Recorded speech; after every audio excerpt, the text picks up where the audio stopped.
Tommy, good morning. Thanks for joining me. Short on the ground with the press again today, but thank you for your time. Obviously 2 defeats in the last few days. From what I hear, Wrexham was good. It was. I mean, there was a lot of positives to take from the Wrexham game, as there was against Grimsby the other Tuesday night and Barnet the following Tuesday. I think it's in my mind, as we sit here on Friday morning, that we don't have a repeat of the after them performances, if you like, because I felt we were a little bit flat in the first, or a lot flat in the first half against Altrincham, and we had a really poor second half against Maidenhead. But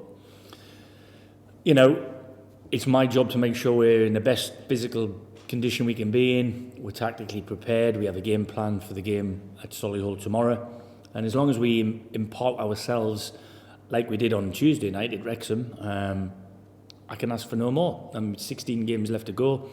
The games behind us are exactly that. Wins, losses, draws, they're all behind us. Everything's still ahead of us. It's still in our hands, and we'll be doing everything we can to get the next win on the board. You say about the away games and how they seem to be responding better away at the moment than they do at home. Do you have any thoughts or any theories, things that We've tried to think about that. I mean, some of the lads who've been here for a long time have possibly something deep inside there that it's a habit that they've not won a lot of games here over the last couple of seasons. But prior to that, they were winning here every week. So, it swings and roundabouts. But I mean, listen, the condition of the pitch doesn't help us in the way we want to play the game. But it is the same for the opposition. However, they're only using it once. We're using it repeatedly, and we turn up sometimes in it. Even when we turn up to training, you have a look, you think, it's that's what we're going to be on the next couple of days. But it is what it is. We've got to get on with that. Like I said, them 3 games I mentioned away from home, the pitches in all 3 were excellent. Grimsby, Barnet, and particularly Wrexham, and that's conducive to the way we want to play the game. That said, there were 6,500, 2,000, and near enough 9,000 in there. And so the lads are showing me they can handle the big occasion. The thing is, the big occasions at home, whilst not as many people are in the ground, are as big, if not bigger, because they're on the home turf and they're expected, or let's say presumed, they're going to be more likely to win than not. But that's not always the case. I think Maidenhead are a great example. They've gone and beat teams that nobody give them a hope in hell of beating. And I'm hopeful that we can do the same thing. At the end of the day, I believe we go into every game with a fighting chance. Of our 11 games, I believe, in the league, up until the Wrexham game, we weren't behind in any game at half-time.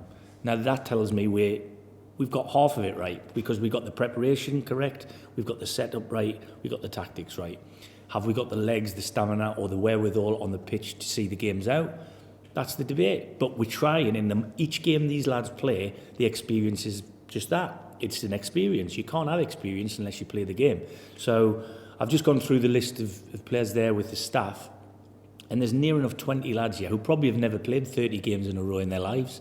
And that is an unbelievable statistic. So people like Josh Coulson, Michael Clunan, Aaron Jones, McFadden, who's not been on a pitch for me, them guys have. But after that, you're looking at maybe half of that amount who've actually played 30 games in a row. And the fact that these 30 games that they're going to face are near enough Saturday, Tuesday, adds to it. And we've picked up a few niggles and knocks, muscular injuries, which comes because of the lack of experience of the game time and the game level. So all of these factors that sound like excuses right now, but they're not. They're facts. We've got to deal with them. Theo's going to be out for a couple of weeks minimum. We're waiting for a result on his scan. Shooter Brett McGavin is missed training all week. Michael Clunan's carrying a knock. So there's lads there who have been fairly enough staple in the side and part of really good performances and probably were better performances.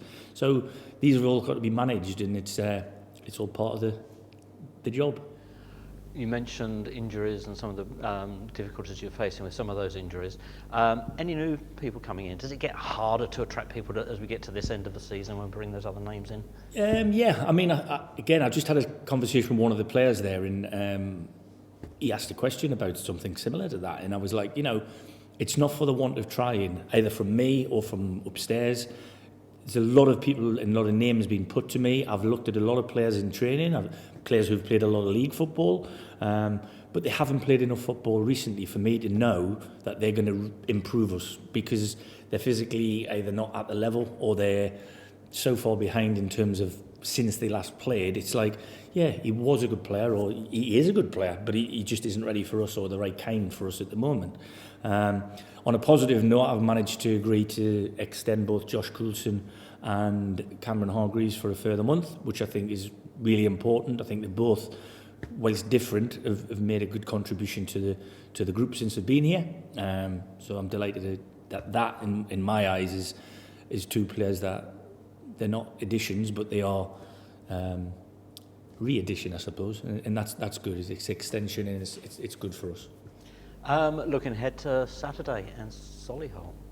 Yeah, another team up there in the playoff zone that we're going to have to travel to. So I've never been to Solihull Moors. I went to there when they were Moor Green, I believe. So it'll be a new venue for me. I know Neil, again, another guy.